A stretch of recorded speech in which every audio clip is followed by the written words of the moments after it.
విజయ్ మాల్యా, నీరవ్ మోదీ మన దేశంలో బ్యాంకులను మోసం చేసి విదేశాల్లో తలదాచుకున్న ప్రముఖ వ్యాపారవేత్తలు.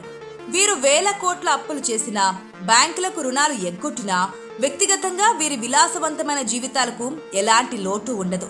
వీరి ఇల్లు, లగ్జరీ కార్లు జప్తు కాకుండా ఎలా రక్షించబడుతున్నాయి? దీని వెనుకున్న ట్రస్ట్ అనే చట్టపరమైన షీల్డ్ కథా కమామిషి ఏంటో ఇప్పుడు చూద్దాం.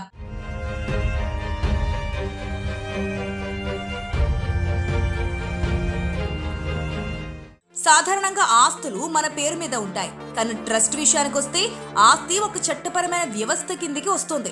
ఇందులో ముగ్గురు ముఖ్యులు ఉంటారు: ఆస్తిని ఇచ్చే షెల్టర్, ఆస్తిని నిర్వహించే ట్రస్టీ, అలాగే ఆ ఆస్తి ద్వారా ప్రయోజనం పొందే కుటుంబ సభ్యులు లేదా లబ్ధిదారులు. ఒకసారి ఆస్తిని ట్రస్టుకు బదిలీ చేసిన తర్వాత చట్టపరంగా ఆ ఆస్తికి యజమాని ట్రస్టే అవుతుంది తప్ప వ్యక్తులు కాదు. ఇదే ధనవంతులకు ఒక పెద్ద రక్షణ కవచంగా మారుతోంది.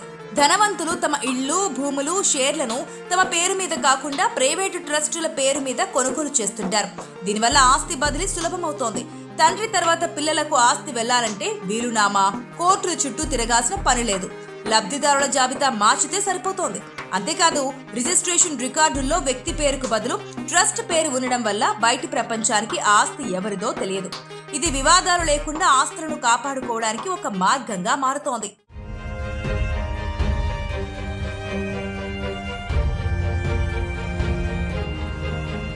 ట్రస్ట్ అనేది అప్పుల నుంచి తప్పించుకోవడానికి పూర్తి స్థాయి సేఫ్ లాకర్ కాదు.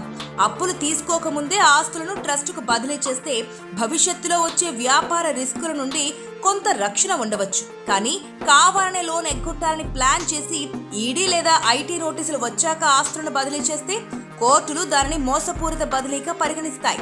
విజయ్ మాల్యా కేసులో దర్యాప్తు సంస్థలు ఆస్తుల మూలాలను వెలికి తీసి మరీ రికవరీ చేశారు. అక్రమ లావాదేవీలు రుజువైతే ట్రస్ట్ ఆస్తులను కూడా సీజ్ చేసే అధికారం సంస్థలకు ఉంటుంది. ట్రస్ట్ ఏర్పాటు చేయడం అంటే పన్నుల నుండి తప్పించుకోవడం కాదు, అది కేవలం ట్యాక్స్ మేనేజ్మెంట్ మాత్రమే. ప్రైవేట్ ట్రస్టులకు పన్ను మినహాయింపులు ఉండవు. అయితే వ్యవస్థలోని లొసుగులను వాడుకుని కొందరు బ్యాంకులను బురుడి కొట్టించాలని చూసినా దర్యాప్తు సంస్థలు లోతుగా విచారిస్తే నిజాలు బయటపడక మానవు.